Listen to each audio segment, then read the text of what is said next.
Aksi seorang pengantin wanita yang menjadi fotografer dadakan pada hari pernikahannya viral di media sosial. Pengantin wanita tiba-tiba menghampiri para fotografer dan mengambil alih kamera yang dipegang. Kemudian, ia langsung memotret sang suami yang masih berada di pelaminan.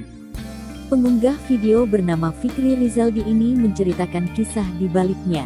Fikri yang berprofesi sebagai MC dan penyiar radio ini sengaja merekam momen tersebut hanya untuk iseng. Fikri menyebut hasil foto dari pengantin wanita tidak kalah dibanding fotografer profesional.